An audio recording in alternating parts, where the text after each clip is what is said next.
আজকের সকাল অত্যন্ত আনন্দের, তার কারণ পৃথিবীর মানুষের সমস্ত উদ্বেগ উৎকণ্ঠা কাটিয়ে 286 দিন মহাকাশে থাকার পর অবশেষে সুনিতা উইলিয়ামস, বুচ এলমোর সহ মোট 4জন নভোশ্চর তারা কিন্তু আজ পৃথিবীতে ফিরে এলেন। 286 দিন ধরে প্রত্যেকে অপেক্ষা করেছেন একের পর এক মিশন, যেগুলো তাদের ফিরিয়ে আনার জন্য করার ভাবনা চিন্তা করা হয়েছিল, সেটা কিন্তু বারবার বাতিল হয়েছে। সকলেই ভয়ে ছিলেন, আশঙ্কায় ছিলেন, কিন্তু আজকে একেবারে সমস্ত দুর্বিপাক কাটিয়ে প্রকৃতির একটা সুন্দর পরিস্থিতির মধ্যে নীল আকাশ, শান্ত আটলান্টিক মহাসাগর, তারই মধ্যে সফল অবতরণ হলো আজকে সুনিতা উইলিয়ামসরা ঘড়ির কাঁটা মিলিয়ে ভারতীয় সময় ঠিক 3:27 পৌঁছলেন পৃথিবীতে।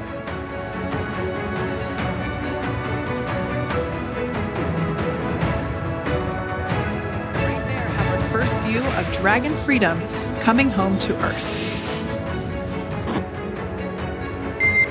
Copy that, Freedom. 350 to about 119 miles per hour. We can see 15 kilometers. Brace Second now, and there you are getting a great view of Crew 9 in drogue deployment. stroke descent rate nominal. planet Earth. From inside one of the buckets where the parachutes are located, so we see a great view there of the reefing on those parachutes, and as those main 400 meters. which is a gorgeous, as you can see there on your screen, continuing to monitor progress of the Dragon spacecraft. And we're going to stand by for splashdown located in the Gulf of America off the coast of Tallahassee, Florida.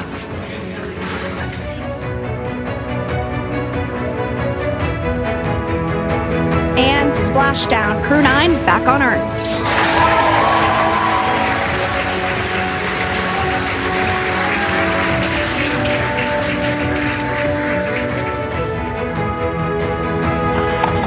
SpaceX Freedom, splashdown. Good main release. Copy splashdown. We see main chutes cut. Nick, Alex, Butch, Sunny, on behalf of SpaceX, welcome home.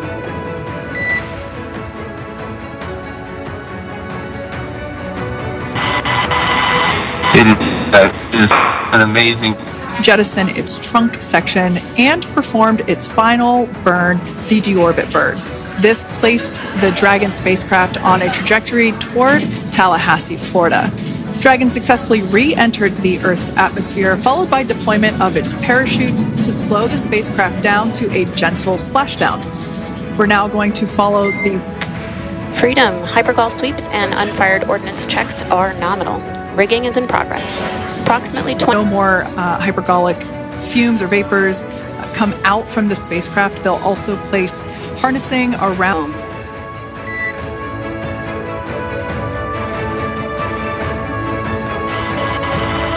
It is an amazing Is where our Crew 9 team members will egress from the Dragon spacecraft. Now, here on your screen, we can see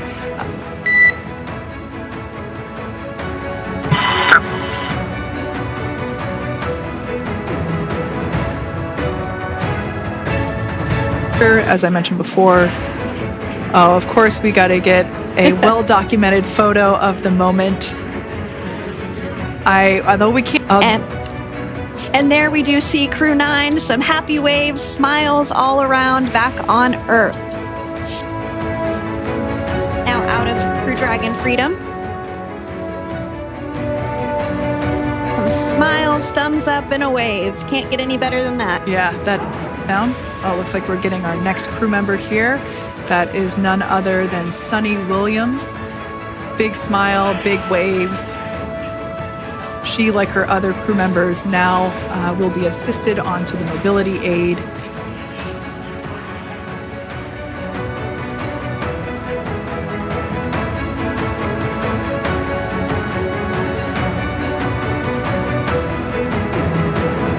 There we have it, some waves, some thumbs up, and some smiles, or exits the spacecraft.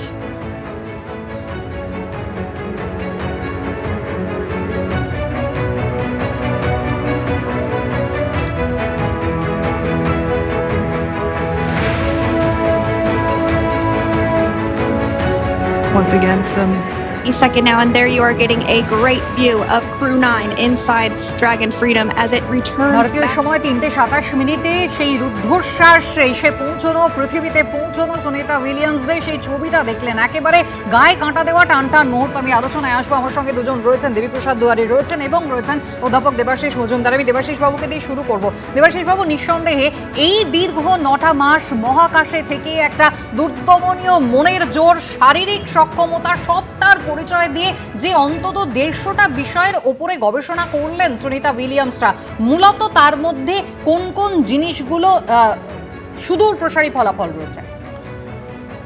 আমার মতে তো অনেক বিষয় গবেষণা করেছেন, তার মধ্যে আমার মতে যে 2-3টে জিনিসকে আমার মতে খুবই গুরুত্বপূর্ণ, সেটা হলো একটা মাইক্রো অর্গানিজমের খোঁজ মহাকাশে, এবং মহাকাশের মধ্যে এবং স্পেস স্টেশনের মধ্যেও মাইক্রো অর্গানিজম জেনারেট করতে পারছে নাকি এবং সেইগুলো বেঁচে থাকতে পারছে নাকি, অথবা স্পেস স্টেশনের বাইরেও শূন্য বিস্তৃত মহাকাশে সেখানেও মাইক্রো অর্গানিজম জমছে কিনা বা থাকতে পারছে কিনা, সেইটা একটা খুব ইম্পর্ট্যান্ট ব্যাপার হবে। এছাড়াও ওইখানে বেটার রিঅ্যাক্টর যদি তৈরি করা যায় এবং আরেকটা কাঠের স্যাটেলাইট যদি তৈরি করা যায় তাহলে অনেকটা হালকা হবে, আর এবং তার নানা আরও অ্যাডভান্টেজ আছে, সেই নিয়েও কিন্তু ওইখানে গবেষণা হচ্ছে বা হয়েছে। আর এছাড়াও যেগুলো হচ্ছে যে আনুষঙ্গিক, সেগুলো হচ্ছে যে এর পরের মিশনগুলো, মার্স মিশন, মুন মিশন, আরও ভালোভাবে যাতে করা যায় সেইগুলো আছে। এবং এছাড়া পিওর সায়েন্স, ফান্ডামেন্টাল সায়েন্সেরও কিছু এক্সপেরিমেন্ট ওখানে করা হয়েছে এবং তা থেকে অনেক গুরুত্বপূর্ণ তথ্য পাওয়া গেছে আমাদের এই মৌলিক কণাগুলো সম্পর্কে এবং তাদের বিহেভিয়ার সম্পর্কে। একেবারেই আমি এখানেই দেবীপ্রসাদ বাবুর কাছে যাব। দেবীপ্রসাদ বাবু, ধীরে ধীরে মহাকাশ গবেষণার ক্ষেত্রে অত্যন্ত একটা আপগ্রেডেশন বলা যায়, মানে কল্পনা চাওলার ক্ষেত্রে আমরা যতটা জানতাম, তারপরে আমরা যখন ধীরে ধীরে মঙ্গলযান, গ্রহ অভিযান, চন্দ্রযান দেখেছি, এবার আমরা অপেক্ষায় রয়েছি গগনযানের। তাহলে সেক্ষেত্রে এই গবেষণালব্ধ তথ্য কতটা সহায়তা করবে মহাকাশচারীদের? দেখুন, গগনযানের ব্যাপারটা আমরা জানি যে আজ থেকে 1 বছরের মধ্যে বা 6 মাসের মধ্যে 2বার পরীক্ষা হবে এবং 2026 নাগাদ 2জন মহাকাশচারী নভশ্চর, ভারতীয়রা যাদের নাম দিয়েছে গগনযাত্রী, তারা পাড়ি দেবে মহাশূন্যে। 4.5 থেকে 5 দিন পৃথিবী থেকে প্রায় 450 বা 500 কিলোমিটার উচ্চতা রেখে পৃথিবীকে প্রদক্ষিণ করতে করতে তারা আবার ফিরে আসবে। এদের সঙ্গে যাবে কিন্তু আরেকটি জিনিস, যন্ত্র বলা যেতে পারে, তার নাম ভিওম মিত্র। ভিওম মানে মহাকাশ, মিত্র মানে বন্ধু। এটি একটি হিউম্যানয়েড রোবট, অর্ধেক মানে কোমর থেকে ওপর অবধি আছে, টেবিলের উপর বসানো থাকে। ব্যাঙ্গালোরে অনেকেই দেখতে গেছেন সেটি। এর মধ্যে যেমন অনেকগুলি কম্পিউটার থাকবে, তেমন 66টা সেন্সর থাকবে, যেগুলো আবহাওয়া, পরিবেশ সম্পর্কে, গতি সম্পর্কে সঙ্গে সঙ্গে সমস্ত তথ্য দিতে পারে। তার কারণ হচ্ছে 2বার স্পেস ফ্লাইটের সময়কে ট্রেন করা হবে, যাকে আমরা এআই বলি, আর্টিফিশিয়াল ইন্টেলিজেন্সের মাধ্যমে, এবং সে যখন যাবে 2জন নভশ্চরের সঙ্গে, সেই নভশ্চরেরা যদি কোনো সিদ্ধান্ত নিতে একটু চিন্তিত হন বা ভুল করে ফেলেন, সে কিন্তু সঙ্গে সঙ্গে এই মানুষের একটা ছোট্ট মেয়ের গলায় সে কিন্তু বলে দেবে যে কোনটা ভুল হচ্ছে, কোনটা ঠিক হচ্ছে, যেটা কিন্তু এর আগে মহাকাশ অভিযানের ক্ষেত্রে সেরকমভাবে হয়নি। সুতরাং গগনযান এই একটা বিরাট জিনিস। আর গগনযানে যে 2জন নভশ্চর যাবেন, মনে রাখতে হবে 6 জনকে বাছা হয়েছে, এরা সবাই কিন্তু ইন্ডিয়ান এয়ারফোর্স থেকে, বায়ুসেনা থেকে। সুতরাং সেখানেও ওই সুনিতা উইলিয়ামসের কথা যেরকম বললেন, এখানেও বায়ুসেনার যারা পাইলট তাদেরকে বাছা হয়েছে, তাদের মধ্যে থেকে 2জনকে ফার্স্ট প্রায়োরিটি, 2জনকে সেকেন্ড প্রায়োরিটি। এবং ফার্স্ট প্রায়োরিটি যিনি আছেন, যারা আছেন তার মধ্যে প্রধান হলেন শুভাংশু শুক্লা। শুনলে অবাক লাগবে, অ্যাক্সিয়াম 4 নামে একটি মহাকাশযান, সেটি কিন্তু ইন্টারন্যাশনাল স্পেস স্টেশনে যাবে মে মাসের পরবর্তীকালে, জুন মাসে। আর সেই স্পেস স্টেশনে যাওয়ার যে সেই উপগ্রহ, যে মহাকাশযান, তাতে কিন্তু থাকবেন শুভাংশু শুক্লা। এবং তার পরীক্ষা নিরীক্ষা চলছে গত 2 মাস ধরে আমেরিকাতে, 3 মাস ধরে। এবং আমেরিকার নাসার বিজ্ঞানীরা এতই আশ্চর্যান্বিত হয়েছে তার ক্ষমতা দেখে, তাকে প্রথমবার যাচ্ছেন, তাকে কমান্ডার করা হয়েছে অ্যাক্সিয়াম 4 সায়েন্টিফিক মিশনের। সুতরাং সেই ক্ষেত্রে সেখান থেকে যে বিভিন্ন ধরনের অভিজ্ঞতা অর্জন করা হবে বা বিভিন্ন ধরনের পদ্ধতি সম্পর্কে, যে প্রক্রিয়া সম্পর্কে জানা যাবে, সেটি কিন্তু গগনযান মিশনে ভীষণভাবে কাজে লাগবে বলে বিজ্ঞানীরা মনে করছেন। এক্ষেত্রে জানবেন যে মহাকাশ বিজ্ঞান আজকালকার দিনে অনেকটা সহযোগিতার হাত ধরে এগিয়ে চলে। যেমন ইন্টারন্যাশনাল স্পেস স্টেশন 5টা মহাকাশ গবেষণা সংস্থা, সে নাসা হোক, জাপানিজ জ্যাক্সা হোক, রাশিয়ান রসকসমস হোক এবং ইউরোপিয়ান স্পেস এজেন্সি হোক বা ক্যানাডিয়ান স্পেস এজেন্সি, এই 5টা এজেন্সির 15টা দেশ এই ইন্টারন্যাশনাল স্পেস স্টেশনের দায়িত্বে আছেন। সুতরাং সেক্ষেত্রে একটা সহযোগিতার, আন্তর্জাতিক সহযোগিতার হাত। আর এক্ষেত্রেও এই গগনযানের ক্ষেত্রেও যদিও ভারত প্রাণপণে চেষ্টা করে চলেছে স্বকীয় পদ্ধতিতে ভারতে তৈরি যতটা পারা যায় যন্ত্রাংশ দিয়ে পাঠানোর জন্য, কিন্তু সেখানেও সহযোগিতার হাত কাজে লাগে। একদম, আমি আপনার কাছে আবারও আসবো, কিন্তু দেবীপ্রসাদ বাবু খুব উল্লেখযোগ্যভাবে এআই এর কথা বললেন। আমি এই জায়গায় একবার দেবাশিস বাবু আপনার কাছে জানতে চাইবো, এআই এর ব্যবহার এবং এই যে পারফেকশন প্রত্যেকটা ক্ষেত্রে, এই যে একেবারে নিখুঁত ইমপ্লিমেন্টেশন আমরা গত কয়েকদিন ধরে দেখছি, আবহাওয়া কেমন থাকবে এবং যে কারণে একটা গোটা দিন কিন্তু এগিয়ে আনা হলো এই অবতরণের সময়। ঠিক 3:27, কোনো সময় নড়চড় হলো না। ভারতীয় সময় ঠিক 3:27 একদম সফট ল্যান্ডিং, যেমনটা পরিকল্পনা করেছিলেন বিজ্ঞানীরা ঠিক সেইভাবেই ল্যান্ডিংটা হলো। এই পারফেকশনটা কিভাবে সম্ভব হয়, মানে টেকনোলজিকে 100% বা 100% প্লাস প্লাস ব্যবহার করে? আচ্ছা দেখুন, যখন ওই মহাকাশ যানটি পৃথিবীর দিকে আসছে তার স্পিড অসম্ভব, খুবই বেশি, মেবি 1000 কিলোমিটার পার সেকেন্ড এরকম রয়েছে, thousands of kilometres per second রয়েছে। এখন যখন এসে বায়ুমণ্ডলে ঢুকছে তখন বায়ুমণ্ডলের সামনে একটা শক ওয়েভ তৈরি করে। তার শক ওয়েভটা কি, কারণ এত জোরে সেই বায়ুমণ্ডলের গ্যাসকে ধাক্কা দিচ্ছে যে ওইখানে গ্যাসের সেই চাপে ওইখানে ওয়েভ পাইল আপ হচ্ছে, এবং যেহেতু এইটা সুপারসনিক স্পিডে বা হাইপারসনিক স্পিডে যাচ্ছে, সেই জন্য যে ওই যে গ্যাসের যে ওয়েভ তৈরি হচ্ছে, যে রেয়ারিফায়ার এবং কনডেন্সড গ্যাসের সেইটা ডিসিপেট করার সময় পাচ্ছে না। সেই শক ওয়েভটা যখন তার মধ্যে দিয়ে যখন যাচ্ছে, সেই শক ওয়েভের মধ্যে দিয়ে, সেই শক ওয়েভের মধ্যে বিশাল গ্যাস প্রেশারের জন্য প্রচণ্ড হিট ক্রিয়েট হয়। এই যে হিটটা ক্রিয়েট হয় সেটা কিন্তু ওই গ্যাস প্রেশারের জন্য হিট ক্রিয়েট হয়, ফ্রিকশনের জন্য নেগলিজিবল, কিন্তু গ্যাস প্রেশার এখন সেইগুলোকে এনকাউন্টার করে সে যখন নাবতে আসছে, তখন এইবার যদি পৃথিবীর আবহাওয়া খারাপ থাকে তাকে ড্রিফটেড হয়ে যাবে অন্যদিকে, এবং সেই মেঘের মধ্যে দিয়ে যখন সেখানে যদি সাইক্লোনিক স্টর্ম ফর্ম থাকে তাহলে তো সে তো একদম ডিসম্যান্টেল হয়ে যেতে পারে।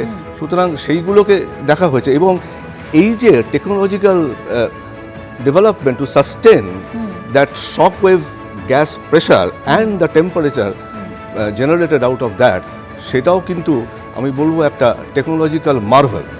কিন্তু মানে আরও একটা কথা এর মধ্যে, যে এই সব শিক্ষাগুলো এর পরবর্তীকালে আরও কাজে লাগবে, কারণ এইটা কিন্তু একটা ক্যাপসুলকে নামানো হয়েছে। এইবার যদি আমরা গ্লাইড করে কোনো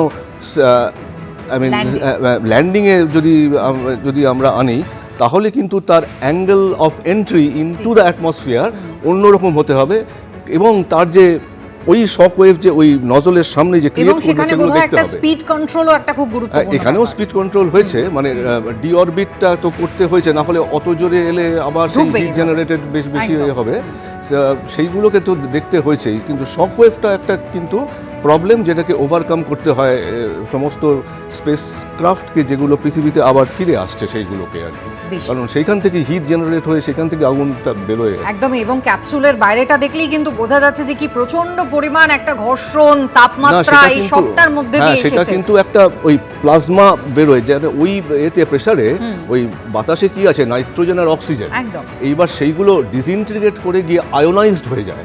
এখন আয়োনাইজড গ্যাস মানে হচ্ছে একটা plasma, which is the fourth state of matter, এবং সেইটা যখন ওই বেরোচ্ছে সেইটাই আপনি দেখেন যে ওই আগুনের হলকা ওই দুদিক দিয়ে চারদিক দিয়ে বেরিয়ে আসছে, সেইটা কিন্তু অ্যাকচুয়ালি প্লাজমা ফ্লো, কারণ এত প্রেসারে এবং এত হিটে ওই মলিকিউলগুলো সমস্ত N2O2 যেগুলো আছে সেইগুলো সব ডিসইন্টিগ্রেট আয়োনাইজড হয়ে যায়। বেশ, আমি আরো বিস্তারিত আলোচনায় আসবো। নিঃসন্দেহে একেবারে আমাদের সাধারণ মানুষের কাছে পুরোটাই কিন্তু স্বপ্নের মতো।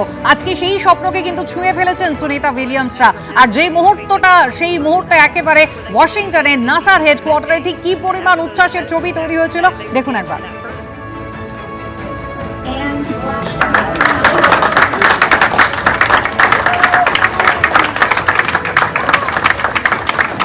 ভারতীয় বংশোদ্ভূত মার্কিন নভোশ্চর সুনিতা উইলিয়ামস তাঁর সাফল্যে গর্বিত আজকে ভারতবাসীও। গোটা বিশ্বের কাছে আজকে উৎসবের দিন। ভারতের মেয়ে সুনিতার ইতিহাস রচনা। সোশ্যাল মিডিয়ায় এমনটাই পোস্ট প্রতিরক্ষা মন্ত্রী রাজনাথ সিং এর। মহাকাশ থেকে অবশেষে ঘরে ফেরা প্রত্যেকে অপেক্ষা করেছিলেন। পৃথিবীর মানুষ যেমন অপেক্ষায় রয়েছিলেন যাতে তারা সুস্থভাবে ফিরতে পারেন, পুজো অর্চনাও যেমন হয়েছে, তার পাশাপাশি পরিবারের মানুষজন তারাও কিন্তু প্রহর গুনছিলেন কবে ফিরবে ঘরের মেয়ে। সুনিতা উইলিয়ামসের ভাই দিনেশ রাওয়াল কি বলেছেন দেখুন। मुझे इतना आनंद हुआ था। कल तक आप लोग हमको मिलते थे, सबके साथ बात करते थे, पर ऐसा लगता था कि कुछ अंदर से कुछ चैन नहीं पड़ता था। और इसमें ऐसा लगता था कि कुछ खराब हो जाएगा, अच्छा हो जाएगा, खराब हो जाएगा। तो बहुत कल परेशान था मैं। मंदिर में गया, यज्ञ करवाया, गांव में माता जी की आराधना सब लोगों ने करवाई। ये सब बातें आज भगवान ने सुनी और हमारी सुनी को वो वापस लाए।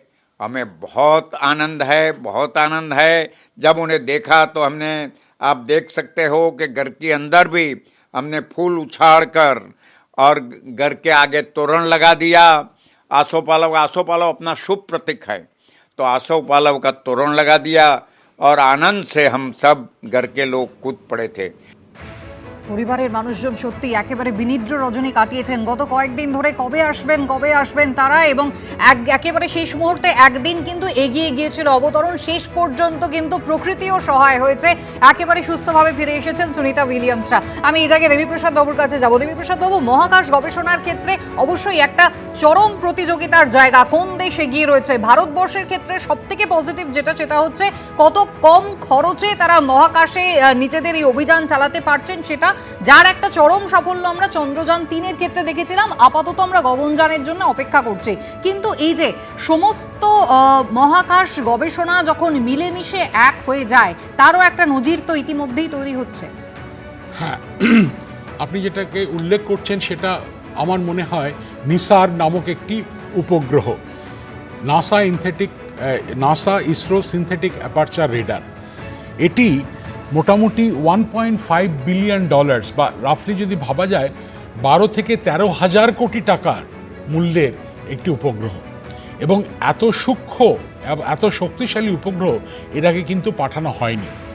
এটি 20 মে এই বছর উৎক্ষেপিত হবে সতীশ ধাওয়ান স্পেস সেন্টার থেকে একটা Mark II রকেটে, জিএসএলভি রকেটের নাকের ডগায় চাপিয়ে। বেশ, অভিযান ছিল 8 দিনের, শেষ হলো 286 দিন পরে। আর অপেক্ষায় ছিলেন পৃথিবীর মানুষ, অপেক্ষায় ছিলেন তারাও, কারণ বারবার তাদেরকে ফিরিয়ে আনার যে প্রচেষ্টা তা কিন্তু ব্যর্থ হয়েছে। কিন্তু শেষ অবধি একেবারে সফল অবতরণ হলো সুনিতা উইলিয়ামসদের। ভারতীয় সময় ঘড়ির কাঁটা মিলিয়ে 3:27 পৌঁছলেন বুচ উইলমোর, সুনিতা উইলিয়ামস সহ মোট 4 জন নভোশ্চর। Working to assist the recovery team member. It's incredible. I just love these views. We really see them even better in daytime, but just seeing the recovery team work in tandem to step through each operation. Sunita উইলিয়ামসের বাবার দেশের বাড়ি এদেশে। ঘরের মেয়ে নিরাপদে ফেরায় উল্লসিত গুজরাটের মেহসানা জেলার ঝুলচানা গ্রাম। Now here on your screen you can see dolphins actually.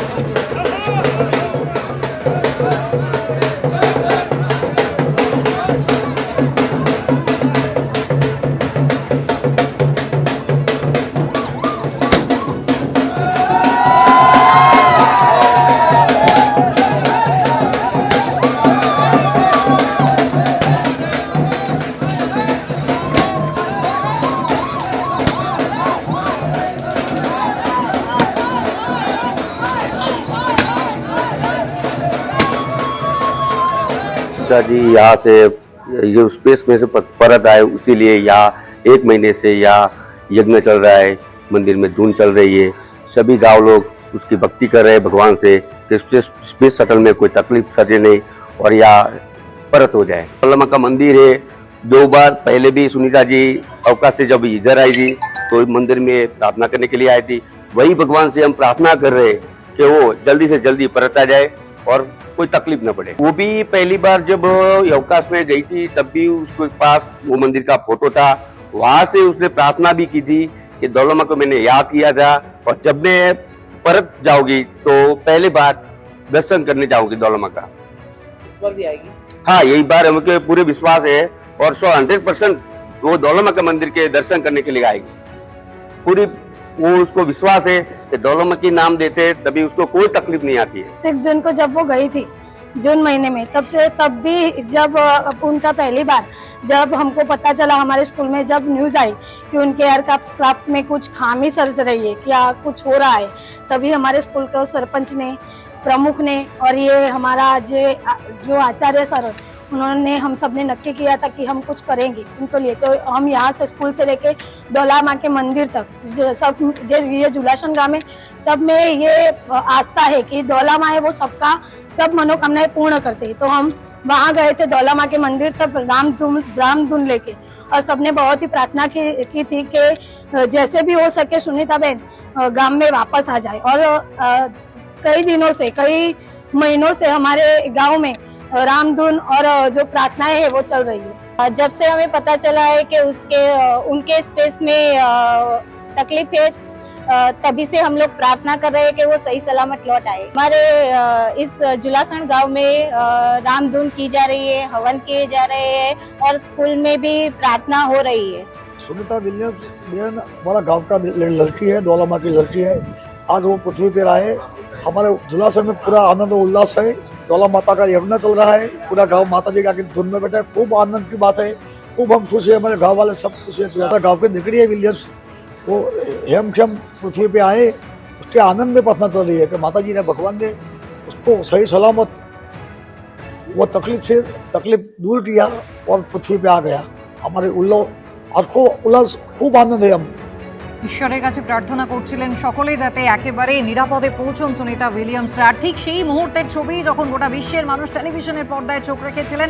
দেখুন 3:27 ভারতীয় সময়। There have our from 350 to about 119 second now, and there you are getting a great view of drogue deployment. Drogue descent rate nominal. planet Earth. From inside one of the buckets where the Florida.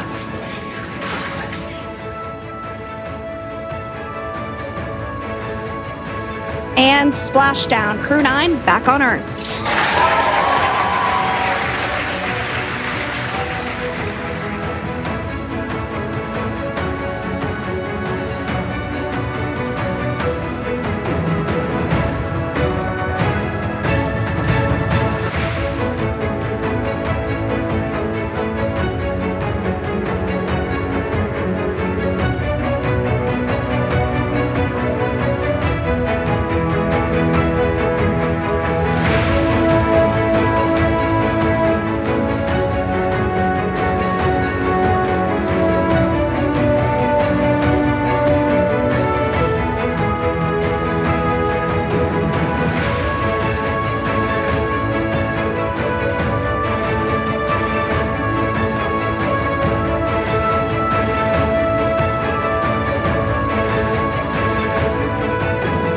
আমি দেবীপ্রসাদ বাবুর কাছে যাব। আপনি নিসার কথা বলছিলেন যেখানে NASA এবং ইসরো একেবারে জয়েন্ট ভেঞ্চার।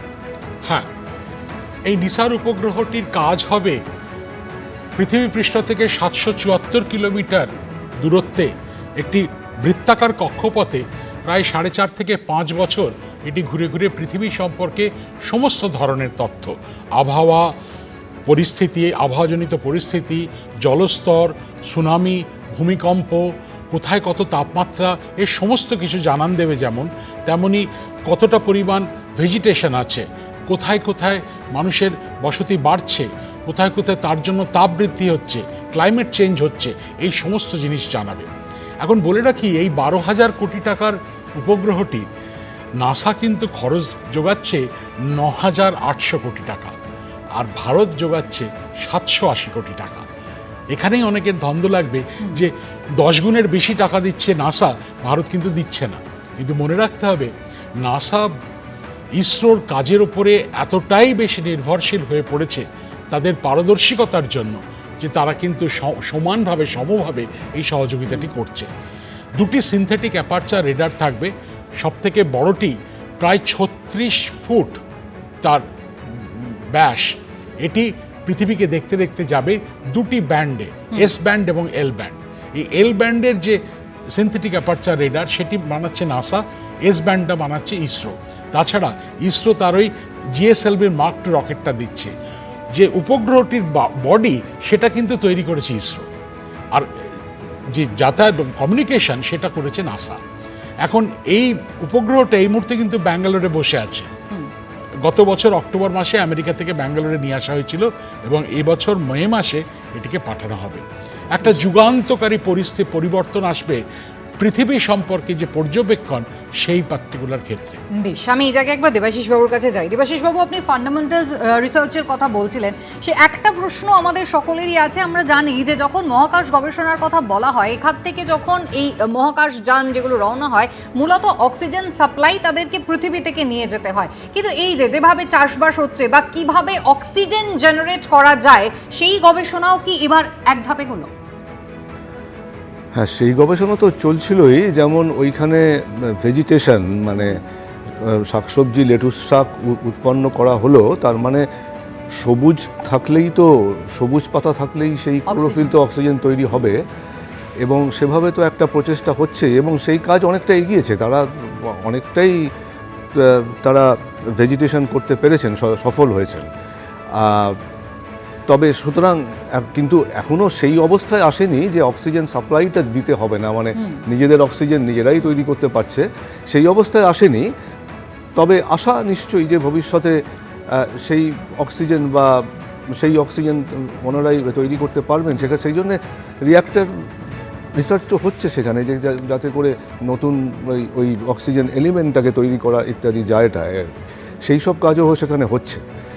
আর আপনি যেটা বলছিলেন যে ফান্ডামেন্টাল সায়েন্স, সেটা তো মানে অক্সিজেন উৎপন্ন করা ছাড়া সেগুলো তো টেকনিক্যাল দিক, এছাড়াও ফান্ডামেন্টাল সায়েন্স সেখানে অনেক রকম, মানে আইএসএস বা ইন্টারন্যাশনাল স্পেস স্টেশন এবং সেখানকার অবস্থিত বিজ্ঞানীরা আমাদের মহাকাশ সম্পর্কে বা বিশ্ব ব্রহ্মাণ্ড সম্পর্কে অনেক কিছু জানতে সাহায্য করেছে, নতুন নতুন তথ্য দিয়ে জানতে সাহায্য করেছে। যেমন আমি একটা বলি, এএমএস বলে একটা এক্সপেরিমেন্ট ওখানে অনবোর্ড আছে, মানে ওটার মধ্যে রয়েছে।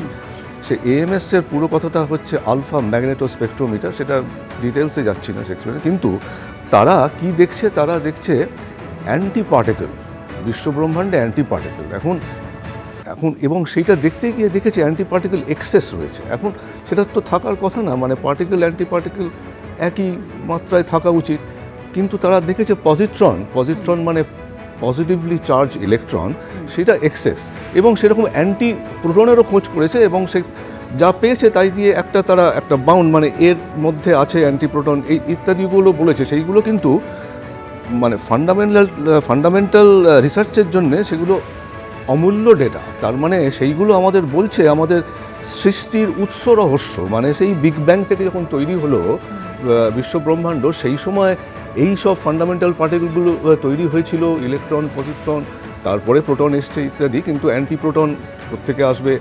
এখন ওই যে পজিট্রন এক্সেস পেয়েছে সেটাই বা কোত্থেকে এলো, মানে কেন এত পজিট্রন এক্সেস পাচ্ছে, তার নানা রকমের থিওরি। আবার যেখানে পৃথিবীর মাটিতে যারা থিওরিটিশিয়ান বা তাত্ত্বিক পদার্থবিদ্যা রয়েছেন, তারা করার চেষ্টা করছেন, সেখানে আবার সে ডার্ক ম্যাটারও হতে পারে। সে dark matter 25%, 27% of the universe content আমরা দেখতে পাই না ইত্যাদি, সেটাও উৎস হতে পারে। কিন্তু সুতরাং ফান্ডামেন্টাল রিসার্চের ক্ষেত্রে মানে মৌলিক গবেষণা এবং বিশ্বব্রহ্মাণ্ডের রহস্য, সৃষ্টি রহস্য এবং তার যে সমস্ত এত রহস্য রয়েছে, সেইগুলোর উন্মোচনেও কিন্তু ইন্টারন্যাশনাল স্পেস স্টেশন সাহায্য করছে। এবং টেকনিক্যালগুলো তো অনেক কিছু আছেই, সেই টেকনিক্যাল অ্যাডভান্সমেন্ট তো অনেক আছেই, দেবীদাও বলছিলেন সেগুলো, কিন্তু তার সাথে ফান্ডামেন্টাল রিসার্চও অনেকটাই সাহায্য করছে তাদের মানে এগিয়ে নিয়ে যেতে। একেবারে মহাকাশ নিয়ে মানুষের নিরন্তর কৌতূহল, আর সেই কৌতূহলের কিছুটা অবসান আজকে হলো যখন সুনিতা উইলিয়ামসরা একেবারে নিরুদ্বেগে পৌঁছে গেলেন। কোনো রকম দুর্যোগ ছাড়াই তারা পৌঁছে গিয়েছেন পৃথিবীতে, সুস্থ তারা রয়েছেন এবং আপাতত তাদেরকে কিন্তু একেবারে চিকিৎসকদের কড়া পর্যবেক্ষণে থাকতে হবে। তবে উচ্ছ্বাসের ছবিটা একবার আপনাদের দেখাই। ঠিক ভারতীয় সময় 3:27 যখন তারা পৃথিবীতে পৌঁছলেন, সেই সময় ওয়াশিংটনে নাসার হেডকোয়ার্টারে সেই আনন্দের সময়।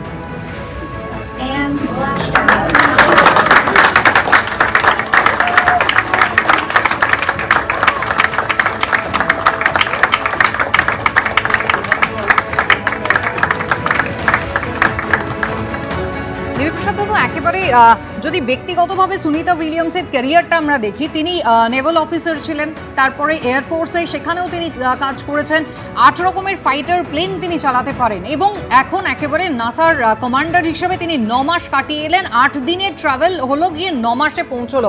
প্রথম কথা হচ্ছে শারীরিক মানসিক একটা প্রস্তুতি, তারা নিজেদেরকে ওইভাবে সিজনড করেছেন, কিন্তু তার পাশাপাশি এই যে একটা কম্বিনেশন, তার এক্সপিরিয়েন্সের কম্বিনেশন, ভারতবর্ষের ক্ষেত্রে এ ধরনের সুযোগ সত্যি কি বিজ্ঞানীরা পেয়ে থাকেন? দেখুন, প্রথম কথাটা বলছি, আপনি যে কোয়ালিটিগুলো বললেন, নেভি, এয়ারফোর্স, তার সঙ্গে এটাও মানতে হবে তার কিন্তু একটা পিএইচডিও আছে এরোনটিক্সের উপর। সুতরাং পড়াশোনার ক্ষেত্রেও তিনি অনেক অনেক মানুষকে ছাপিয়ে তিনি তার নিজের অবদান রেখে গেছেন। ভারতবর্ষের ক্ষেত্রে যেটা বলবো, ভারতবর্ষেও এখন প্রতি বছরে কীভাবে উন্নতি হচ্ছে বললে চলবে না, প্রতি মাসে কিভাবে উন্নতি হচ্ছে। খেয়াল করে দেখবেন, আমরা 2 বছর আগেও জানতাম না যে ইসরো এতগুলি প্রজেক্টের সঙ্গে একের পর এক যুক্ত হয়ে তার কাজ করে সফলভাবে পরীক্ষা করছে। সাফল্য পাওয়ার পরে আমরা সেটা জানতে পারছি বিভিন্ন নিউজ মাধ্যম থেকে। কিন্তু সুতরাং মনে রাখতে হবে যে এই ঘটনাগুলো কিন্তু ভারতবর্ষেও ঘটবে এবং ঘটছে, এবং আন্তর্জাতিক সহযোগিতার ক্ষেত্রে সেটা কিন্তু একটা বিশাল, সেটা কিন্তু দাগ রেখে যাবে। কেননা এখানে পড়াশোনা করে কেউ হয়তো বিদেশে পিএইচডি করে তিনি আবার এখানে এসেই আবার হয়তো বিজ্ঞান প্রযুক্তির কাজে লাগছেন। সুতরাং সেই দিক থেকে আমার মনে হয় ভারতের অত্যন্ত অনুকূল অবস্থা এই বলা যেতে পারে মহাকাশ বিজ্ঞানের ক্ষেত্রে। কেননা ভারতকে তৈরি হতে হবে এমন একটা পর্যায়ে যেখানে ইন্টারন্যাশনাল স্পেস স্টেশন এ পর্যন্ত 46 বার ইন্টারন্যাশনাল স্পেস স্টেশনে মডিউল পাঠিয়ে ওটাকে তৈরি করা হয়েছে। 15টা দেশ তৈরি করেছে, সেখানে ভারত নিজে একা করতে চাইছে।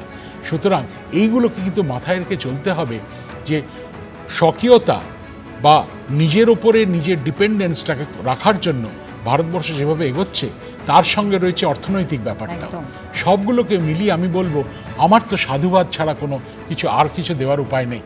কেন সত্যি ভারতীয় বিজ্ঞানীরা, ইসরোর বিজ্ঞানীরা, তারা কিন্তু একটা অভূতপূর্ব, একটা চমকপ্রদ প্রচেষ্টা চালিয়ে যাচ্ছে। একেবারে মহাকাশ গবেষণার ক্ষেত্রে নিঃসন্দেহে একাধিক দিক খুলে দিয়ে এলেন সুনিতা উইলিয়ামসরা। একদিকে প্রযুক্তিগত উন্নতি, তার পাশাপাশি কিন্তু খরচ কমানো ভারতের উদ্দেশ্য, সেটাই ইসরোর টার্গেট, সেটাই। সব অপেক্ষার অবসান, অবশেষে স্বপ্ন ছুঁয়ে ঘরে ফেরা সুনিতা উইলিয়ামসদের। গোটা পৃথিবীর মানুষ যখন টেলিভিশনের পর্দায় চোখ রেখেছেন একেবারে নীল আকাশ আর শান্ত আটলান্টিক মহাসাগর, সেখানেই এসে নামলো 4 প্যারাশুট। সুনিতা উইলিয়ামস ছিলেন বুচ উইলমোর এবং তাদের আরো 2 সঙ্গী নভশ্চর।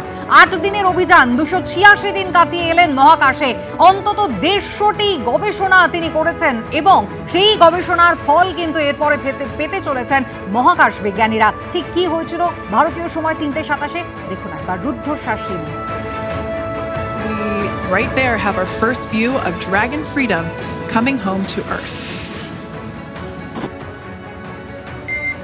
Copy that, Freedom. 350 to about 119 miles per hour. We can see 15 kilometers. A second now, and there you are getting a great view of Crew 9 in drogue deployment. Drogue descent rate nominal.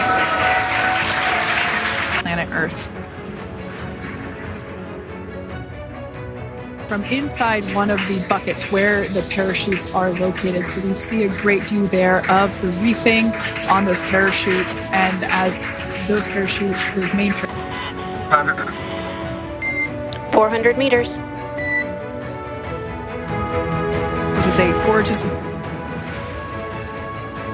as you can see there on your screen, continuing to monitor progress of the Dragon spacecraft. And we're going to stand by for splashdown located in the Gulf of America off the coast of Tallahassee, Florida.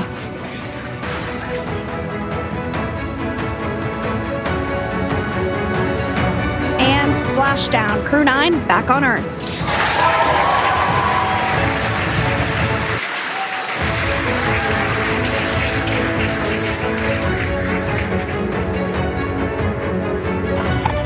SpaceX Freedom, splashdown.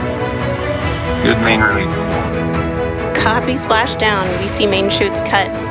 Nick, Alex, Butch, Sunny, on behalf of SpaceX, welcome home.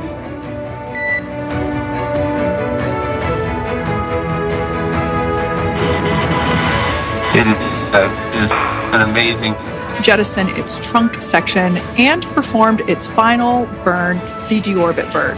This placed the Dragon spacecraft on a trajectory toward Tallahassee, Florida.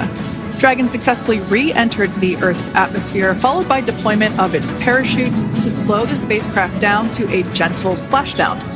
We're now going to follow the Freedom, hypergol sweeps and unfired ordnance checks are nominal. Rigging is in progress. Approximately 20. no more hypergolic fumes or vapors come out from the spacecraft. They'll also place harnessing around.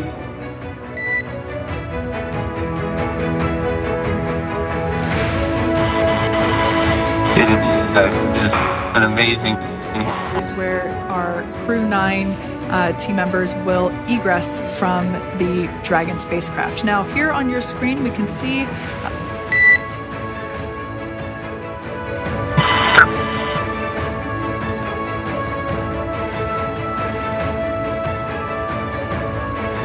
as I mentioned before.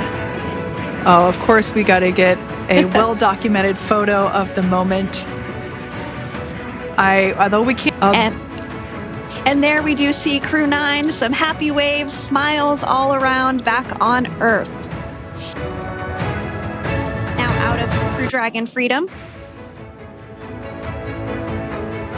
Some smiles, thumbs up, and a wave. Can't get any better than that. Yeah, that down. Oh, looks like we're getting our next crew member here. That is none other than Sunny Williams. Big smile, big waves. She, like her other crew members, now will be assisted onto the mobility aid.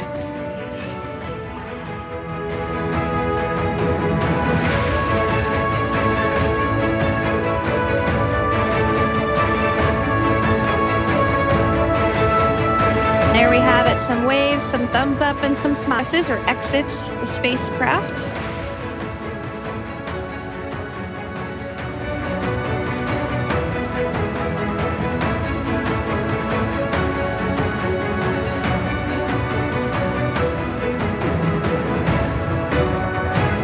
Once again, some elation. দীর্ঘদিনের সতীর্থরা তারাও কিন্তু অপেক্ষায় ছিলেন একেবারে welcome home বলে ফিরিয়ে আনা হলো সুনিতা উইলিয়ামসদের। একদিকে যেমন নাসার হেডকোয়ার্টার ওয়াশিংটন, সেখানে আনন্দ উচ্ছ্বাসের ছবি, অন্যদিকে পরিবার নিশ্চিন্ত হলেন তারা।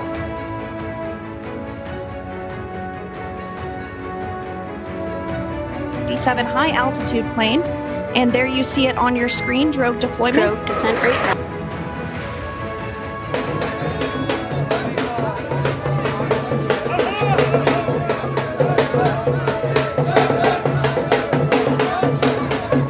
मुझे इतना आनंद हुआ था। कल तक आप लोग हमको मिलते थे, सबके साथ बात करते थे, पर ऐसा लगता था कि कुछ अंदर से कुछ चैन नहीं पड़ता था।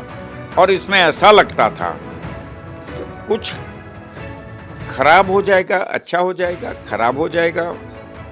तो बहुत कल परेशान था मैं। मंदिर में गया, यज्ञ करवाया, गांव में माता जी की आराधना सब लोगों ने करवाई। ये सब बातें आज भगवान ने सुनी और हमारी सुनी को वो वापस लाए। हमें बहुत आनंद है, बहुत आनंद है। जब उन्हें देखा तो हमने, आप देख सकते हो कि घर के अंदर भी हमने फूल उछाड़ कर और घर के आगे तोरण लगा दिया। आसोपालव अपना शुभ प्रतीक है, तो आसोपालव का तोरण लगा दिया और आनंद से हम सब घर के लोग कूद पड़े थे। আমি আলোচনায় আসবো, দেবাশিস বাবুর কাছে যাবো। দেবাশিস বাবু, একেবারে পরীক্ষালব্ধ গবেষণায় অন্তত 150 রকমের গবেষণা করেছেন সুনিতা উইলিয়ামসরা, এমনটা কিন্তু নাসার পক্ষ থেকে একেবারে সাংবাদিক বৈঠক করে জানানো হলো। এখানে আমি একটা জিনিস জানতে চাইবো, যে জিরো গ্র্যাভিটির কথা বলা হচ্ছে, যে একেবারে জিরো গ্র্যাভিটিতে থেকে তারা এই কাজগুলো করেছেন, একেবারেই কি শূন্য থাকে মাধ্যাকর্ষণ? না, দেখুন, শূন্য গ্র্যাভিটি ওটা 287-300 কিলোমিটার ওপরে আছে, কিন্তু সেখানেও তো একটা গ্র্যাভিটি তো থাকবে, গ্র্যাভিটেশনাল ইনফ্লুয়েন্স থাকবে। আমরা জানি এটা 1/r², 1/ডিস্টেন্স স্কোয়ারে গ্র্যাভিটি ভ্যারি করে। তার মানে আর এর ভ্যালু যাই হোক না কেন, কিছু একটা গ্র্যাভিটেশনাল ইনফ্লুয়েন্স ওখানে থাকবে, শূন্য গ্র্যাভিটি নয়। তাহলে কেন ওইখানে শূন্য গ্র্যাভিটি বলা হচ্ছে বা মাইক্রোগ্র্যাভিটি বলা হচ্ছে? তার কারণ ওই যে স্পেস স্টেশনটা যেটা ঘুরছে পৃথিবীর চারদিকে, সেটা বলা হয় এটা একটা ফ্রি ফল মোডে রয়েছে। ফ্রি ফল মানে আমি একটা ঢিলকে ছেড়ে দিলাম, সেটা ফ্রি ফল হচ্ছে। তা ওই স্পেস স্টেশনটা আইএসএসও কিন্তু একটা ফ্রি ফল মোডে রয়েছে। তাহলে কেন নেমে আসছে না?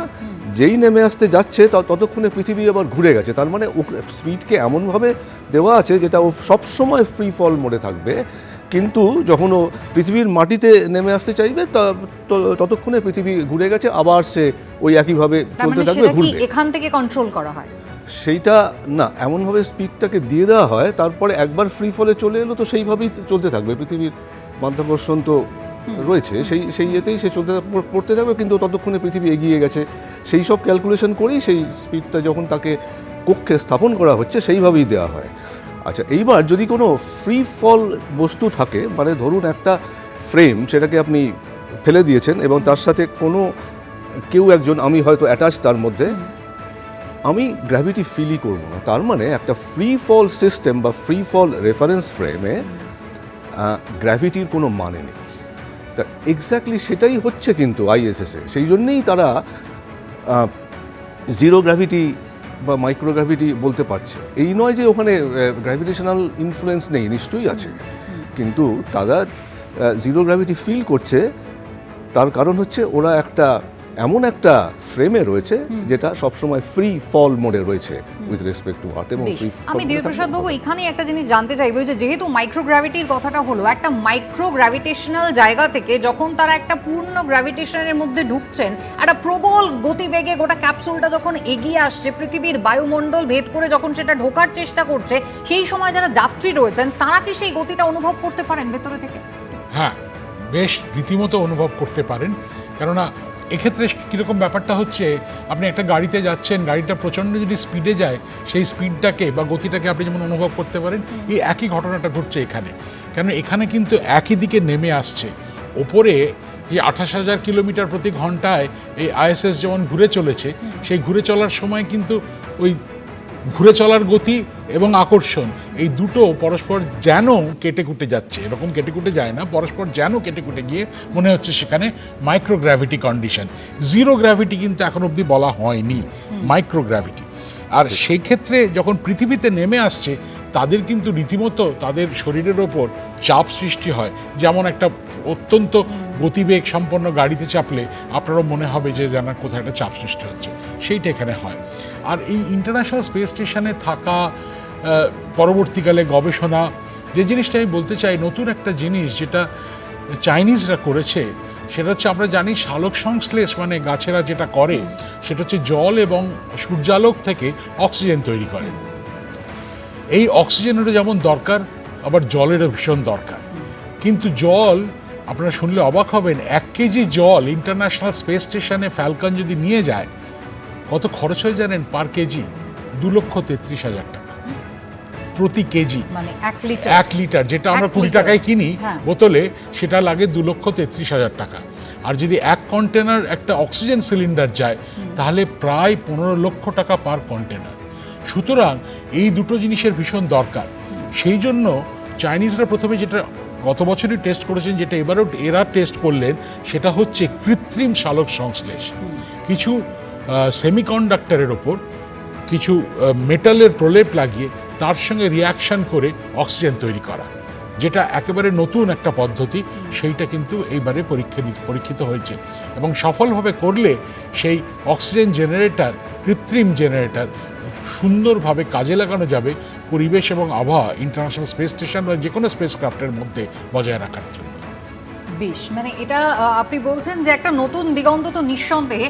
আমি এই জায়গায় দেবাশিস বাবু একটা জিনিস জানতে চাইবো, এই যে অক্সিজেন, জল, মানে যেগুলোর ভাবনা রয়েছে, এবং এই মহাকাশ অভিযান যখনই হয়, পৃথিবীর যে কোনো দেশই করুক না কেন, আমরা দেখি যে তারপর একটা ভাবনা থাকে, খুব স্বাভাবিক একটা প্রশ্ন আসে যে এখানে মানুষ কি বসতি গড়তে পারবে? মানে সেই সম্ভাবনাটা কি কোথাও এবারে পাওয়া গেল এই অভিযান থেকে? না, এনারা তো এতদিন কাটিয়ে এসছেন, তার মানে নিশ্চয়ই বসবাসযোগ্য করেই তৈরি করা হয়েছে। যদিও হেলথ হ্যাজার্ড কিন্তু রয়েছে, তার কারণ আবার সেই মাইক্রোগ্র্যাভিটি। কারণ এই যে হার্ট পাম্প করছে বা কানের যে ফ্লুইড, যাই দিয়ে আমরা ব্যালেন্স ঠিক করি, যদি গ্র্যাভিটি না থাকে বা মাইক্রোগ্র্যাভিটি থাকে, সেই ফ্লুইডের তো আর কোনো ফাংশন নেই। সুতরাং সেই ফ্লুইডটা তখন কি করবে, বিভিন্ন দিকে চলতে শুরু করবে। যেমন চোখেরও মধ্যে যে ফ্লুইড আছে সেই ফ্লুইড ওপর দিকে ব্রেনে চাপ দিতে শুরু করবে।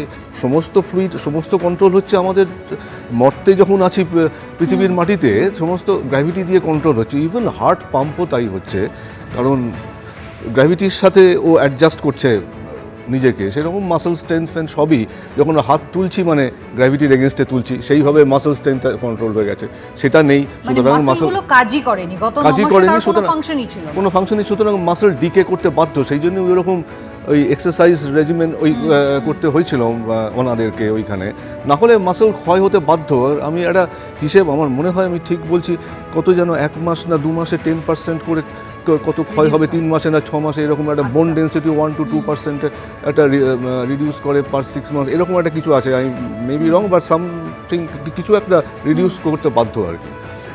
তা এখন সেই হ্যাজার্ডগুলো তো থাকবেই। যদি ওইখানে থাকতে চায় মানুষ, তখন তাহলে একটা কৃত্রিম গ্র্যাভিটিও সৃষ্টি করতে হবে, যাতে এই বডিলি ফাংশনগুলো নর্মালি চলে। আর না হলে তো এইগুলো হতে বাধ্য।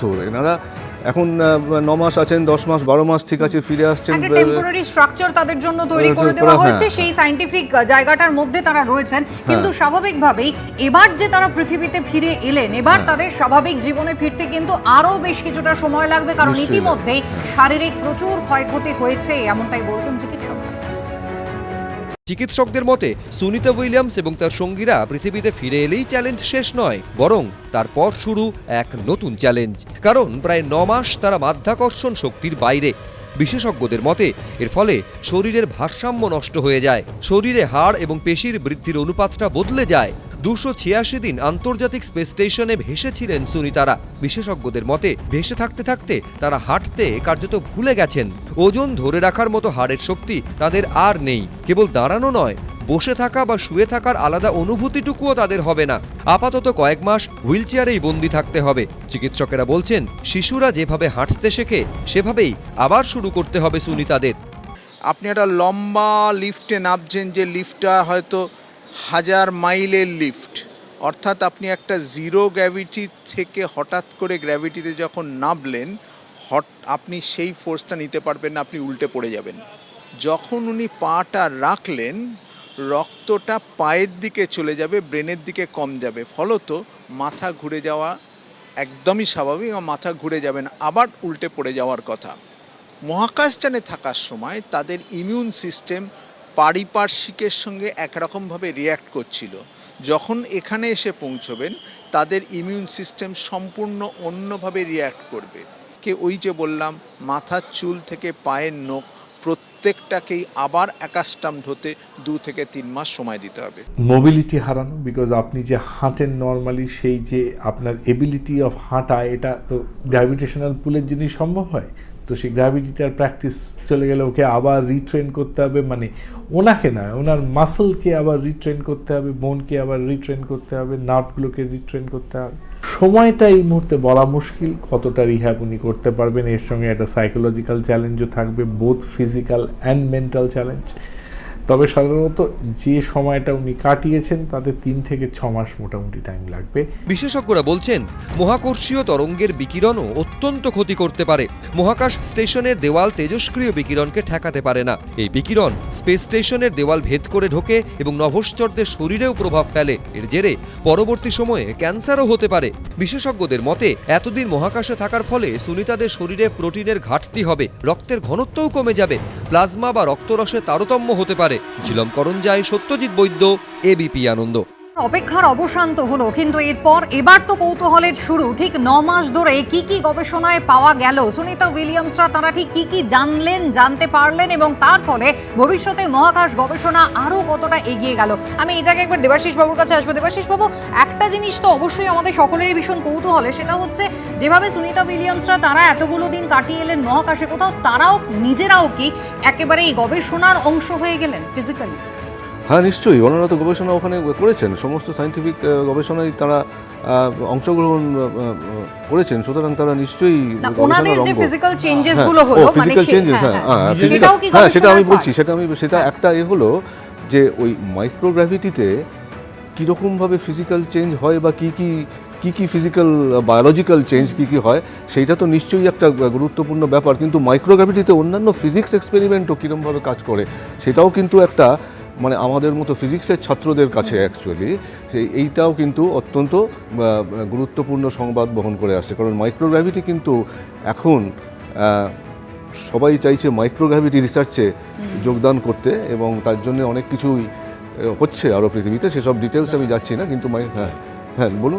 আমার যেটা মনে হয় যে এই মাইক্রোগ্র্যাভিটি সিচুয়েশনটা শারীরিক দিক থেকে সব থেকে বেশি ইম্পর্টেন্স এক্ষেত্রে পাচ্ছে, কেননা অন্য সমস্ত কণা পদার্থ মানে কণাবিদ্যা নিয়ে কাজকর্ম তার গবেষণা পৃথিবী এবং অন্য সমস্ত ল্যাবরেটরিতে হচ্ছে, এবং মাইক্রোগ্র্যাভিটি কন্ডিশনে শারীরিক এবং মানসিক কি অবস্থা দাঁড়ায়, তারা তাদের নিজের শরীরকে দিয়ে, মনকে দিয়ে, জীবনকে দিয়ে এক্সপেরিমেন্ট করেছে, সেটাই সব থেকে বড় কথা।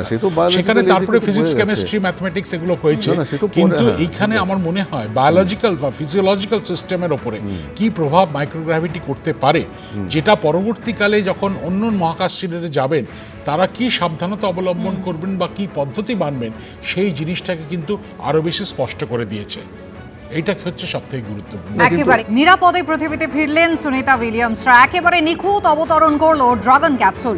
প্রথমে ড্রাগন ক্যাপসুল পরীক্ষা করে মার্কিন নৌবাহিনীর নৌবোট প্রথমে এলো, এবং তারপর ক্যাপসুলের গায়ে দড়ি বেঁধে হাইড্রোলিক আর্মের সাহায্যে জাহাজে তোলা হলো। প্রাথমিক পরীক্ষা নিরীক্ষার পরে জাহাজেই হ্যাচ খোলা হলো ড্রাগন ক্যাপসুলের। হ্যাচ খোলার পর ভেতরে গিয়ে আরেক দফা পরীক্ষা করা হলো Sunita উইলিয়ামসদের।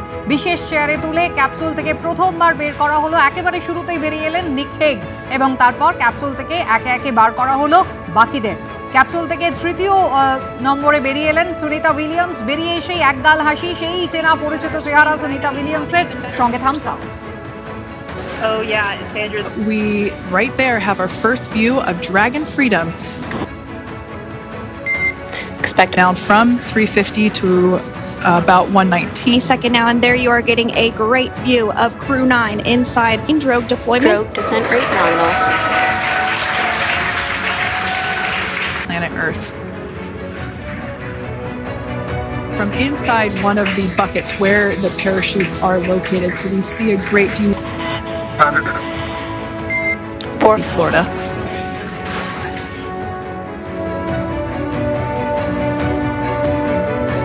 And splashdown, Crew 9 back on Earth.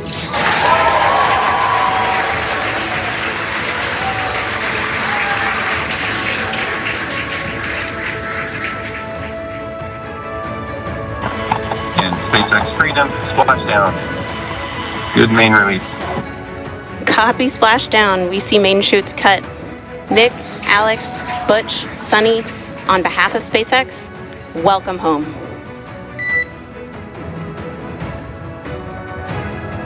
Home.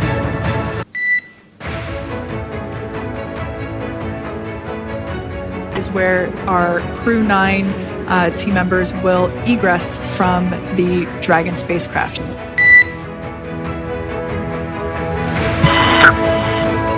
As I mentioned before, of course, we got to get a well-documented photo of the moment. And there we do see Crew 9, some happy waves, smiles all around back on Earth. Down. Looks like we're getting our next crew member here. That is none other than Sunny Williams. Big smile, big waves. Or exits the spacecraft.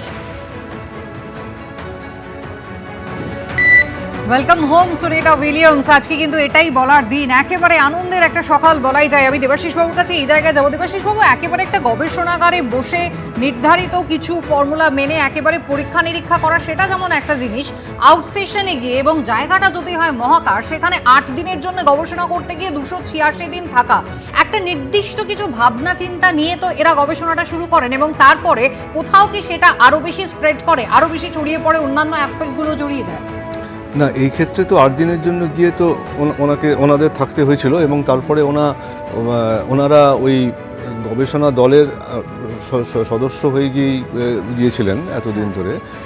তা সেই ক্ষেত্রে যে মানে 8 দিনের জন্য কি গবেষণা করতে গেছেন সেটা ছড়িয়ে 8 দিনের জন্য যে খুব একটা বড় কিছু, একটা ইলাবোরেট কিছু হবে সেরকম আশা করা হয়তো যায় না। ওনারা যারা অনেক দিন আছেন তারা কিছু এক্সপেরিমেন্ট করছেন, ডেটা পাচ্ছেন, অ্যানালাইজ করছেন, এরকম করছেন। কিন্তু এইখানে যেটা আরেকটা ইম্পর্টেন্ট জিনিস ওনারা যে করছিলেন, আরেকটা জিনিস আমার মনে হয় গুরুত্বপূর্ণ জিনিস করেছেন, সেটা হচ্ছে ওই কসমিক রে রিসার্চ। কারণ কসমিক রেটা ওইখানে বাধাপ্রাপ্ত হচ্ছে না, ওখানে সরাসরি কেন ঢুকে আসছে, কারণ অ্যাটমসফিয়ারের নেই। আমাদের পৃথিবীর ওপরে একটা অ্যাটমসফিয়ারের আচ্ছাদন আছে, সেই জন্য কসমিক রে ঢুকতে পারছে না, কিন্তু ওইখানে ঢুকছে পৃথিবীতেও, কিন্তু সেই ইয়েতে নয়। সুতরাং কসমিক রে রিসার্চে কসমিক রের মধ্যে প্রচুর পরিমাণে আপনাদের ফান্ডামেন্টাল পার্টিকেল এবং আয়নটান ইত্যাদি আছে। সুতরাং কসমিক রেটের রিসার্চটাও খুব জরুরি এবং ওনারা সেটা করছেন সেখানে। তার থেকে আরেকটা জ্ঞানের আরেকটা দিগন্ত খুলছে, তার কারণ কসমিক রের ঠিক উৎস কী সেই নিয়ে হয়তো অনেকটা জানা গেছে, কিন্তু পুরোপুরি কিন্তু এখনও জানা যায়নি। সুতরাং এই সব তথ্যগুলো পেলে একটা বিজ্ঞানের ক্ষেত্রে আরও ব্যাপারটা এগিয়ে নিয়ে যাচ্ছে, বিজ্ঞানকে উন্নত হচ্ছে, এবং সেই গবেষণায় এনারাও যুক্ত। এইটাই বড় কথা যে এনারাও সেই এতে রয়েছে, এতদিন ধরে রয়েছেন, ওই গবেষণা করেছেন, মানে একটা ডেটা নিয়ে তারপর অ্যানালিসিস করতে তো সময় লাগে, তা সেইগুলো ওনারা তো করছেন ওখানে, এবং সেই ডেটাগুলো আমরাও পাচ্ছি পরে, এবং সেই সব নিয়ে পৃথিবীর ওপর যেসব বিজ্ঞান গবেষণা হচ্ছে বা এক্সপেরিমেন্ট হচ্ছে সেইগুলোতে অনেক কাজে লাগবে আর কি, এবং আমাদের জ্ঞানেরও পরিধি বৃদ্ধি পাচ্ছে। একদম। আমি দেবীপ্রসাদ বাবুর কাছে একটা জিনিস জানতে চাইবো, অতি সম্প্রতি আমরা কোভিড কাটিয়ে এসেছি, এবং সেই সময়টা আমাদের যখন একেবারে কোয়ারেন্টাইনে থাকতে হয়েছিল, বেশ কিছুটা সময় অনেককেই কাটাতে হয়েছিল, আমরা একেবারে অস্থির হয়ে উঠেছিলাম। আমাদের হাতে ওটিটি প্ল্যাটফর্মস ছিল, বাড়িতে খাবারও পৌঁছে যাচ্ছিল, আত্মীয় স্বজনদের মাঝখানে ছিলাম, পরিবারের সঙ্গে ছিলাম, কিন্তু তাতেও আমরা একেবারে সে কেমন যেন একটা নির্বান্ধব হয়ে রয়েছি, আমরা একটা মানসিক অবস্থায় পৌঁছে গিয়েছিলাম। অনেকে অনেক রকম শারীরিক সমস্যার পাশাপাশি মানসিক সমস্যার মধ্যে দিয়ে গিয়েছেন। আজকে এই মহাকাশ বিজ্ঞানের সঙ্গে যারা জড়িত এই নভোশ্চররা কিভাবে নিজেদেরকে এত তাজা রাখছেন, এত অনিশ্চয়তা পেরিয়ে আজ যখন পৃথিবীতে এসে পৌঁছচ্ছেন, সেই চওড়া হাসি কিন্তু সুনিতা উইলিয়ামসের আজও রয়েছে। হ্যাঁ, এটা কিন্তু মানব শরীরের একটা আশ্চর্যজনক দিক, যে ডিপ্রেশন, অ্যাংজাইটি আমরা যেগুলো বলি, সেগুলো হবে বা হয় বলে যদি অনেক দিন কেউ মহাশূন্যে থাকে, ডাক্তারেরা বলেন, বিজ্ঞানীরা বলেন, কিন্তু এক্ষেত্রে দেখা যাচ্ছে যে তাদের মানসিক স্থৈর্য বা শক্তি বা একাগ্রতা এতটাই বেশি যে এই অ্যাংজাইটি, ডিপ্রেশন, এই সমস্ত জিনিসগুলো হয়তো ছুঁতে পারেনি তাদের। লং টার্মে কি হবে সেটা এই মুহূর্তে বলা যায় না, কেন আমরা তাৎক্ষণিকভাবে দেখছি তারা হাসছেন, হাত নাড়ছেন, থামস আপ দেখাচ্ছেন, কিন্তু পরবর্তীকালে এর প্রভাব কিভাবে পড়বে সেটা পৃথিবী জানবে, ডাক্তারেরা জানবে, এবং তাকে কিভাবে ঠিক করা যায় তার একটা চেষ্টা করবে। কিন্তু মনে রাখতে হবে, এর জন্য শারীরিক, আমরা যেমন জিমে গিয়ে শরীরটাকে ঠিক করি, মনের কোনো জিম হয় না। মনের জিমটা নিজের মনের মধ্যেই থাকে। নিজের সঙ্গে কথা বলে, নিজের চিন্তা ভাবনা, নিজের ট্রেনিং, নিজের অভিজ্ঞতা, এই সমস্ত দিয়ে এই মানসিক স্থৈর্য বা মানসিক সন্তুলন যাকে বলা হয় সেটিকে বজায় রাখতে হয়। এটাও কিন্তু শিক্ষণীয়, আগামী প্রজন্মের কাছে ভীষণভাবে শিক্ষণীয়। আমি একবার আপনাদের দেখাবো, ইসরোর পক্ষ থেকে কিন্তু ইতিমধ্যেই এক্স হ্যান্ডেলে সোশ্যাল মিডিয়াতে পোস্ট, এবং সুনিতা উইলিয়ামসকে তারা কিন্তু অভিনন্দন জানিয়েছেন। গতকালই প্রধানমন্ত্রী আমরা দেখেছিলাম, তিনি শুভেচ্ছা জানিয়েছিলেন, আর আজ একেবারে ওয়েলকাম ব্যাক সুনিতা উইলিয়ামস বলে ইসরোর পক্ষ থেকে সোশ্যাল মিডিয়ায় এই পোস্ট। প্রতিরক্ষা মন্ত্রী রাজনাথ সিং তিনিও কিন্তু শুভেচ্ছা জানিয়েছেন।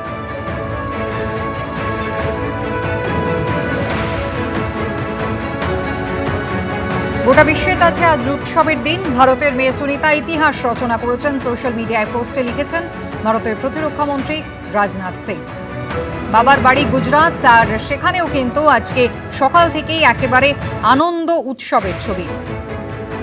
মেহসানা জেলার জুলাসন গ্রাম ভোর রাতেই আতশবাজিতে একেবারে রঙিন হয়ে ওঠে। উত্তরপ্রদেশের ছবি আপনাদের দেখাবো, একেবারে গ্রাফিতি তৈরি করা হয়েছে সেখানে আমরোহা। সেখানে গ্রাফিতি তৈরি করে দেওয়ালে শিল্পীর নিপুণ হাতে যুদ্ধ জয় করে ফেরা ভারতীয় কন্যা সুনিতা উইলিয়ামসের সেই গ্রাফিতি। দেশের কোণে কোণে আজকে কিন্তু আনন্দ উৎসব।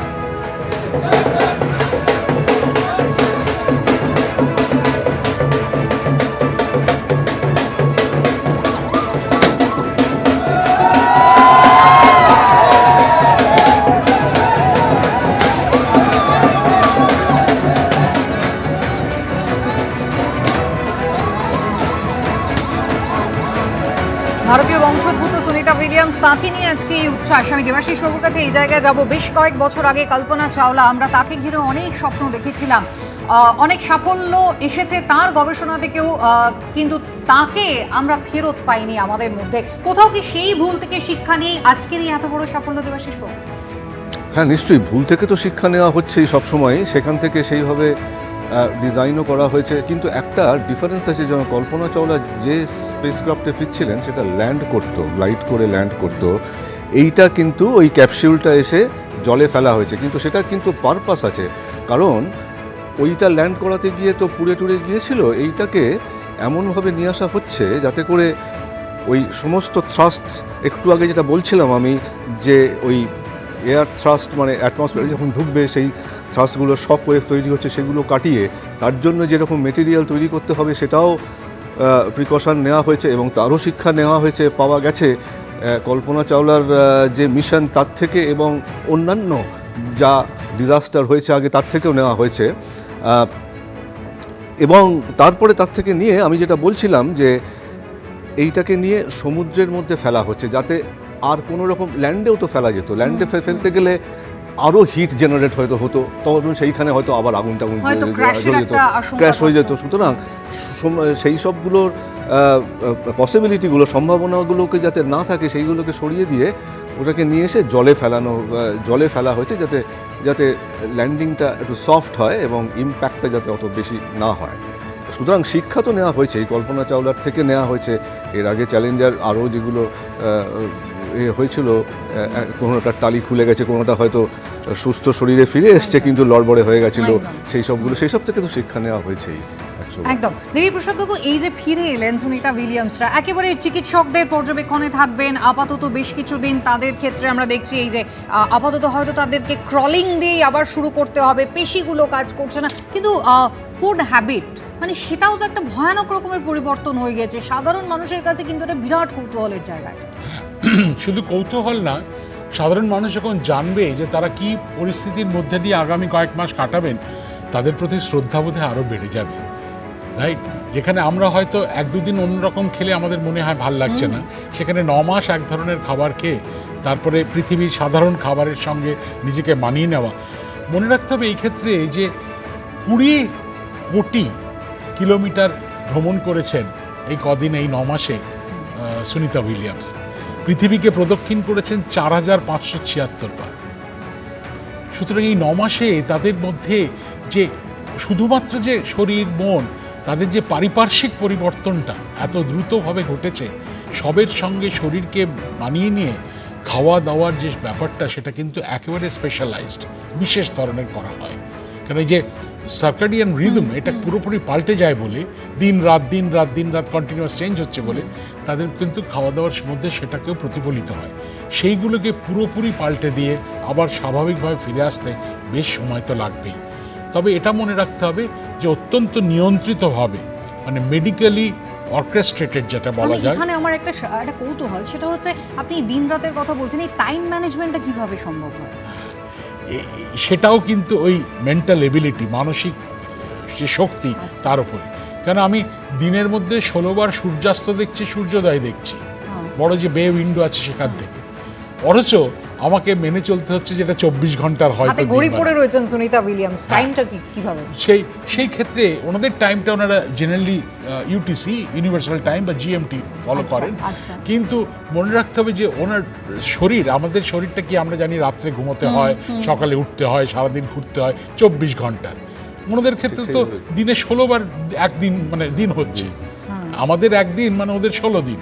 সুতরাং সেই ক্ষেত্রে মানিয়ে নেওয়া, নিজেকে, নিজের মন এবং শরীরকে সেই পরিস্থিতির সঙ্গে একেবারে তাল মিলিয়ে চলা শুধু নয়, কাজ করা, এই এক্সপেরিমেন্ট করা, বিভিন্ন জিনিস তৈরি করা বা পরবর্তীকালে কি করতে হবে সে নিয়ে ভাবা, অভূতপূর্ব। মানব মনের এই জয় অভূতপূর্ব। একেবারে 286 দিন পর অবশেষে মহাকাশ থেকে ঘরে ফিরলেন সুনিতা উইলিয়ামসরা। আমি এই জায়গায় একবার দেবাশিস বাবুর কাছে যাব। দেবাশিস বাবু, একদিকে ইসরো অত্যন্ত দ্রুত গতিতে তারা যেমন নিজেদের কাজ এগিয়ে নিয়ে যাচ্ছে, প্রযুক্তিগতভাবে সফল, এবং তার পাশাপাশি মহাকাশ অভিযানের খরচ যাতে কমানো যায় সেটা অত্যন্ত একটা গুরুত্বপূর্ণ ভাবনা ইসরোর। কিন্তু একটা খুব সাধারণ জিজ্ঞাসা, সেটা হচ্ছে স্কুল কলেজে সত্যি এই মহাকাশ নিয়ে তো নতুন প্রজন্মের মধ্যে প্রচুর আগ্রহ রয়েছে, সেই সংক্রান্ত পড়াশোনার কাজ কতটা এগিয়েছে ভারতবর্ষে? হ্যাঁ, ভারতবর্ষে অনেক জায়গায় কিন্তু হচ্ছে, আমাদের এদিকটায় মানে পূর্ব দিকে হচ্ছে, কিন্তু তার থেকেও বেশি হচ্ছে দক্ষিণ ভারতে, পশ্চিম ভারতে এতগুলো টেলিস্কোপ রয়েছে, পশ্চিম ভারতে এতগুলো ইনস্টিটিউট রয়েছে, তারা এইসব গবেষণা করছে। উদয়পুরে রয়েছে সোলার অবজারভেটরি, মাউন্ট আবুতে রয়েছে স্টেলার অবজারভেটরি, আরও অবজারভেটরি লাদাখে রয়েছে, উত্তর ভারতে লাদাখে রয়েছে আমাদের হায়েস্ট অল্টিটিউড টেলিস্কোপ, সেখান থেকে এক্সট্রা গ্যালাকটিক এবং গ্যালাকটিক গামারে তারা ডিটেক্ট করছে। সুতরাং প্রচণ্ড উৎসাহ আছে আমাদের এবং এই মহাকাশ নিয়ে, এবং এই মহাকাশ গবেষণা নিয়ে যে মানে যেটা আপনি বললেন যে প্রযুক্তিগত দিক, দুটো ব্যাপার আছে তো, একটা হচ্ছে টেকনিক্যাল আর একটা হচ্ছে সায়েন্স। এটা সুতরাং একটা প্রযুক্তি, একটা একদম পরিষ্কার বিজ্ঞান। তা প্রযুক্তিগত দিক থেকেও যাতে উন্নত হয় সেই জন্য ইসরোর অনেক ট্রেনিং সেন্টার রয়েছে, এবং ইসরোর আন্ডারেও কিছু ট্রেনিং সেন্টার রয়েছে। দক্ষিণ ভারতেও আছে, বিক্রম সারাভাই স্পেস সেন্টার রয়েছে, আহমেদাবাদে রয়েছে স্পেস অ্যাপ্লিকেশন সেন্টার রয়েছে, ফিজিক্যাল রিসার্চ ল্যাবরেটরি রয়েছে, এরা রয়েছে। সেইখানে কিন্তু এইগুলোকে খুব গুরুত্ব দিয়ে দেখা হয়। সুতরাং এতে অনেক গুরুত্ব আছে এবং সেটা নিয়ে কাজ যথেষ্ট ভালোই হচ্ছে আমি বলবো। দেবীপ্রসাদ বাবু, খুব সংক্ষেপে যেটা জানতে চাইবো সেটা হচ্ছে একেবারে অ্যাপ্লিকেশন পার্টটা, সেটা যদি আপনি একটু আমাদের বুঝিয়ে দেন এই গবেষণা থেকে। অ্যাপ্লিকেশন বলতে মহাকাশ বিজ্ঞানের ক্ষেত্রে যা কিছু করা হচ্ছে, বিজ্ঞানের পোর্শনটা বাদ দিলে পুরোটাই অ্যাপ্লিকেশন, টেকনোলজি। এবং সেই টেকনোলজি নিয়ে উনি যেটা বলছিলেন, সারা ভারতবর্ষে কিন্তু একটা সাড়া পড়ে গেছে।